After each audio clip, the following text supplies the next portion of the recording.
this. They don't let up. Almost had me a 10-year bid on a tax rep, roasted my number banks in Harlem. Cost me $1 million in a year. I don't let up. Making it personal. Only one thing to get me. Me, Dutch Schultz, me! Now this. Nothing you can do right now, Dutch. This is one man you can't talk to. Talk. You lawyers talk. This rat's gonna be hit, you hear? And he's gonna be hit right in the head.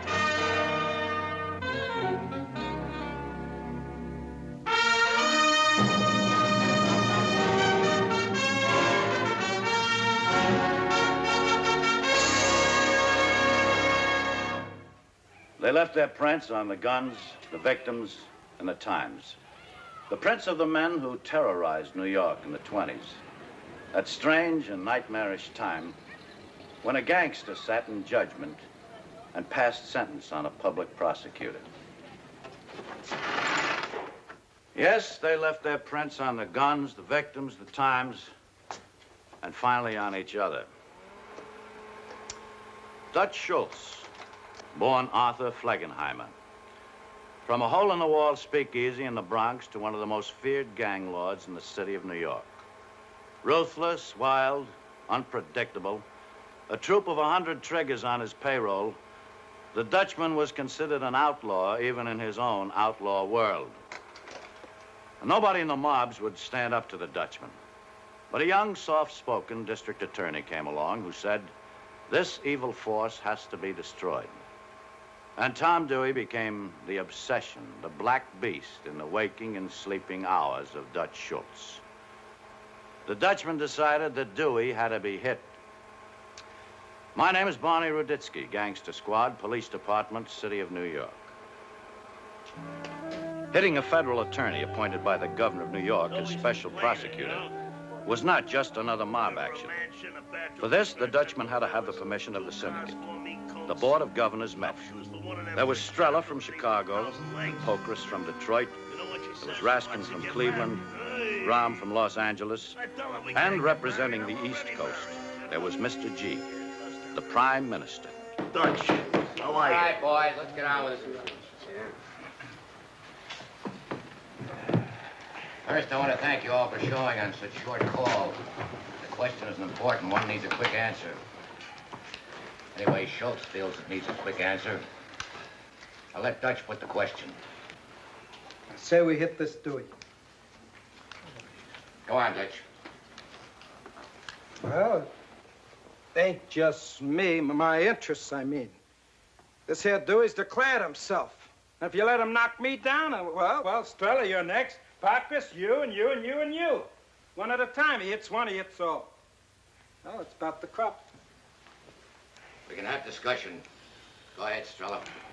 I listen to what Dutch says. He makes some sense in here. I was always a pretty smart pretzel, you all know that. And I know what's coming with this bum. I don't know. Well, I do. Let him finish, Dutch. I think Dutch only knows one thing. Get Dewey off his back. What I just been saying, sure I want him off my back. We're gonna sit there like a dope and let him hit you one by one, huh? You listen to Dutch. He's got a little sense in there. I don't feel no heat from this Dewey. Sure. Think the Rocky Mountains are gonna stop that bum from hitting you? I don't think he's big enough to climb the Rockies. Sure, he's a nothing punk now, but don't let him grow. Maybe he can be, talked to. You wanna try? Ain't never seen the man yet I couldn't talk to. What are you gonna use for conversation? 100 G's, $1,000 bills, no birthmark on them either. You know where they've been? To Dewey and back. Yeah, this guy don't know the meaning of it, though. Treats it like yesterday's newspaper to Rap Harrigan. He's a dangerous man. You know what this bum makes? $500 a month. All right. You know where I stand. I only say one more thing. If we decide on the hit, we better be ready to go all the way down the line. We might find ourselves with more troops than we can handle. What's the matter, Whitey? The California sun cooking your guts. All right. I don't want you out of order no more, Dutch.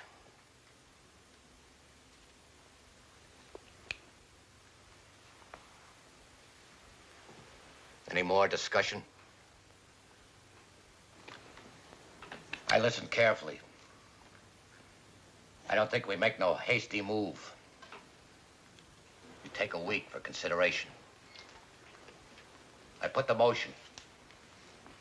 We meet here for voting on the question 1 week from tonight. All in favor? Aye. Aye. Opposed? Action's carried. Okay, I buy that. But when we vote for the hit, we should be ready to move. I want the job should be blueprinted now. Ready for the work. You put that as a motion? Dutch moves, we give out the contract to blueprint the job. No action until we vote. All those in favor? Aye. Aye. Opposed? Carried. I will give out the contract. Only one man can handle it. Nicolaides. Meeting's adjourned.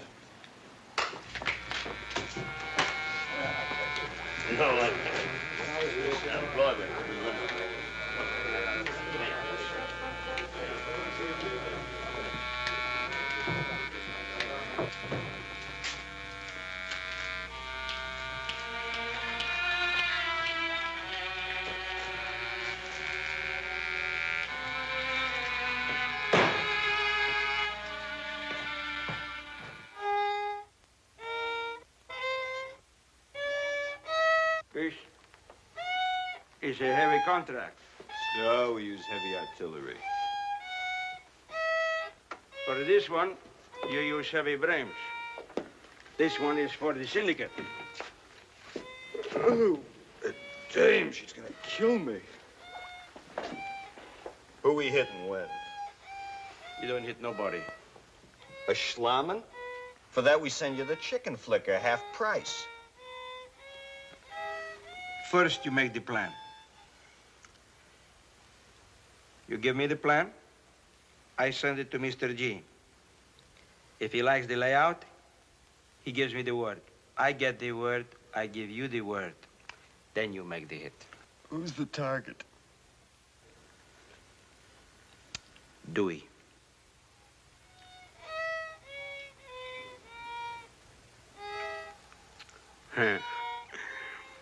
Listen to my kid, huh?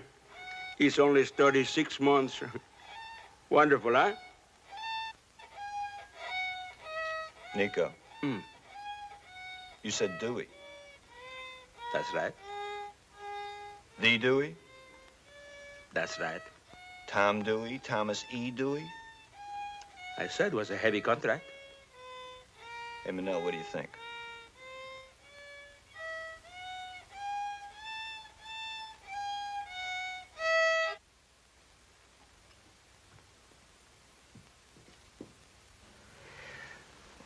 I don't know, Nico. You don't know what? Oh, it's a big one. It's for the big boys. Well, for me and Manel here, I say, sure, we give it a roll. Know what I mean? Like challenge. Contract like this guy could make his reputation in one night. That's right. But the rest of the boys, I don't know how they're gonna feel. They're gonna feel like you tell them to feel.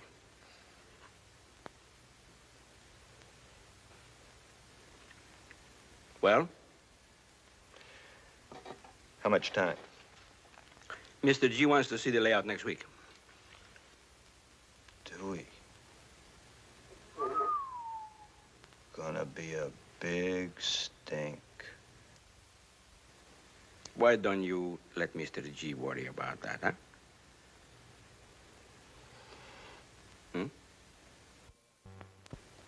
You got a layout on the job? Sure.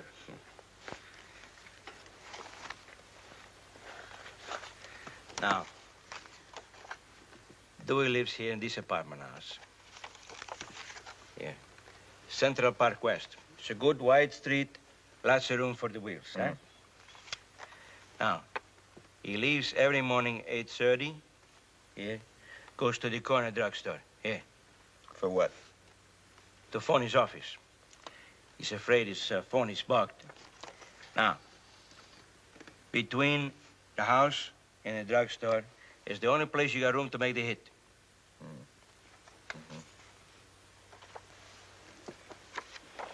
Bodyguards? Mm-hmm. 2, 24 hours a day. Feds? City detectives. You know them? Sure, I check them out. DeBart and Vaccaro. 8 to 4 shift. Yeah. Inspector's men out of central office. We'll have to time them for a few days. We'll need,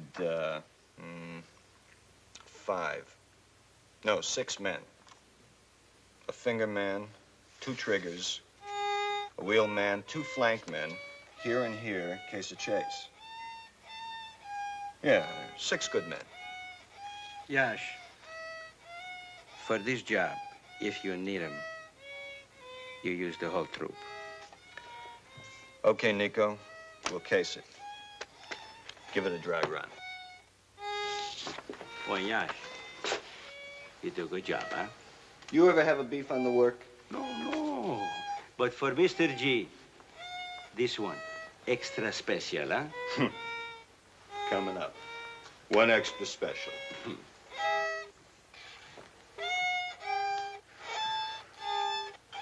Hey, Nico. Who gives your kid lessons? Oh, Professor Salchito. Him we hit for nothing. On the house.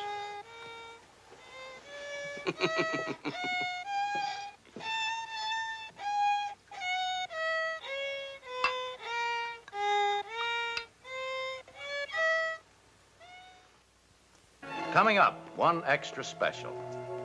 Phase 1, material and logistics. The Brownsville troops swung into action with their usual military precision. Step A in Phase 1, the hot car for the getaway.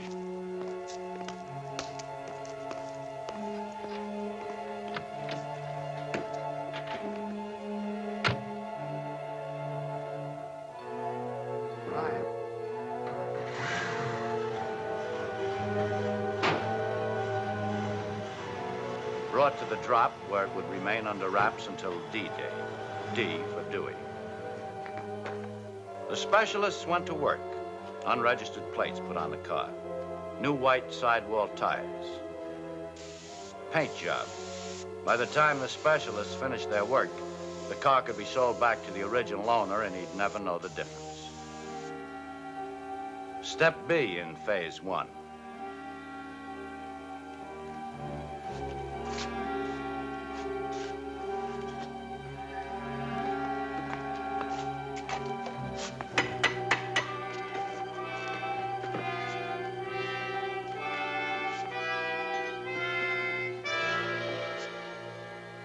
Guns, Army issue, a shipment to Europe.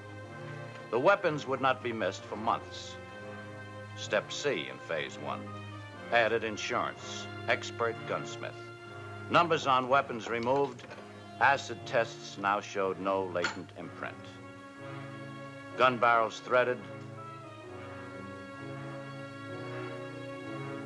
silencers attached. Phase 2, battle strategy. The troops had set up their observation post on Central Park West, a middle-class, peaceful neighborhood. Tom Dewey shared a modest one-bedroom apartment with his wife. Dewey's moves were clocked. Each morning, 8:30, Dewey, accompanied by the 2 bodyguards, left his apartment. Stopped at this corner drugstore to make his morning call to his office. 5 days later, Yash made the report to Nicolaides. And after the hit from rear of the store, here, to getaway car, 27 seconds. For flank cars to get into position, 9 seconds. Now, the getaway car makes the right turn, rolls 2 blocks to here. You don't go over 25 miles an hour. Makes the left turn, 3 blocks, then right turn, straight ahead to where Moish is waiting with his heap. They dump the getaway car and Moish takes off. Now, you pass any patrol cars on this route? I'd clock them up. There's a beat car that crosses here at 8:49. The getaway car is past this point at 8:44. Now, the drugstore. Night before the hit, Pep and Allie break into the store from here. That's the door to the basement, the storeroom. This door is wired? No. How many locks? 2 locks. What kind? A Yale and a Seagull. I got a set of keys. Pep and Allie, they stay in that basement till 8:35 next morning. They come up these stairs. Now they're in the prescription department. The druggist is there that time every morning fixing orders. Allie drops the druggist. Pep doesn't wait, comes right on through this swinging door to the store. Dewey is now in the phone booth here. Pep hits Dewey once. The head. Another pop only if he thinks he needs it. Now, suppose DeBart or Vaccaro, one of them, come into the store while Dewey is telephoning. They don't move from outside. Don't let nobody in till the bum comes out. Suppose. Then Allie, standing here at the swinging door, will have to drop him. I don't like it. What's the difference? Gonna hit Dewey, might as well hit a cop. You don't understand. Dewey is from outside. The cop is New York. Oh, Nico, you don't think straight. Hitting Dewey is worse than hitting the mayor and the police commissioner. So what's the difference? I still don't like it. But I let Mr. G worry about that. You do a good job, Yash. Extra special. Well, Mr. G give me the word, I give you the word. Now, boys, please, you have some wine? It's homemade. They are out of the drugstore, again through the basement and out the rear. Around the corner and in the waiting getaway car at 8:39. The flank cars move into position. Nicolaides reports he's satisfied the contract can be handled. Anybody got discussion before we take the vote? All I want to say, tell Nicolaides I never heard a better layout. And tell him, besides what the syndicate pays, I might give on my own for the boys an extra 50 G's. I will tell him. Anybody else? All right, I have a few words, and we take the vote. Since the meet last week, I talked with a lot of people. All kinds of people who have a good finger on the pulse. Kind of poll on reactions. The reactions was not good. Dewey might make a little trouble in the New York area. But if we stop him like this, we might find the feds coming down on us all across the country. A ton of bricks. Not one brick at a time, dumped in one heavy load. I think it is bad business. I say it is better business maybe to let one apartment burn up if necessary. But we save the rest of the building. All right. Now we take the vote. If yes, make a check. If no, make an X. Yes, check. No X.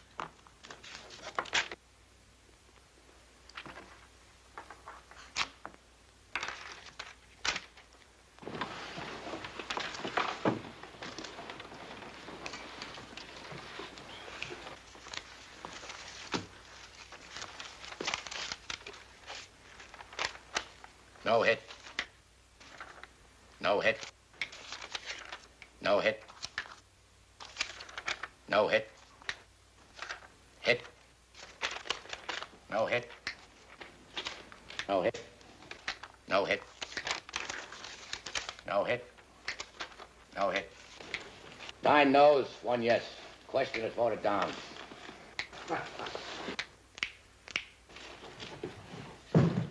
You know what you can do with your voting? It's me, Dewey's out there, and I say he gets hit!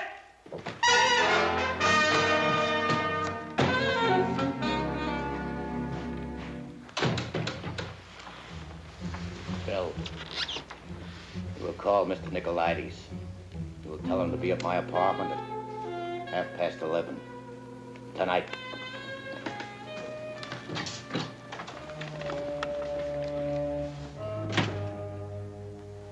Gentlemen, I make a motion. Yash's troops were in the action for almost a week. A cinch layout. Lulu, You and Beryl, you go into the drugstore basement. Just like Allie and Pep were gonna do. You come up into the store exactly 8:35. Yeah, we got that. Yeah, we use Maxie over there for Wellman for the getaway car and Flip. One flank car ought to be enough. Dutch.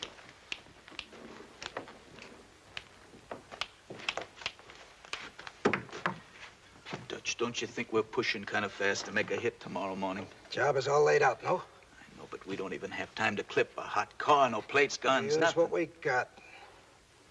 Okay, Dutch, but the syndicate said no. Are you working for Syndicate or me? Sure. I'm just saying that we better look out for trouble from the syndicate, just in case... All right. All right. Go in and tell Maxie and Flip we meet him at the 110th Street drop. 4 o'clock. We roll out of there at 4:30. You and Beryl will be in that drugstore basement before 5. Move!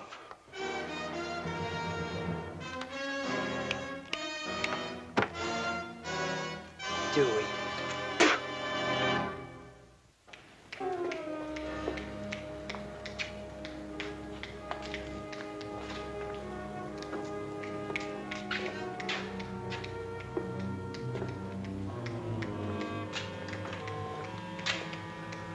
Flip, you take the flank car. You move only if something goes wrong. You got that? Maxie, got your getaway run set? And remember, you pass that there corner no later than 8:44. The prowl car crosses at 8:49. Okay, let's roll.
Hey, Lulu, don't make no boo-boos. What are you done with him? Dog biscuit. Dutch, who shot you? When he is happy, he doesn't get snappy. Okay, he's jumping around. Who shot you, Dutch? The boss. What boss? Appeal stuck. Oh, Mama, I can't go through it. Hey, get that out of it. Pretty good pretzel. Checked and double-checked. Look, why? Please. Dutch, why did they Pull shoot for me. Get me out. Shift me. Police are here. Dutch.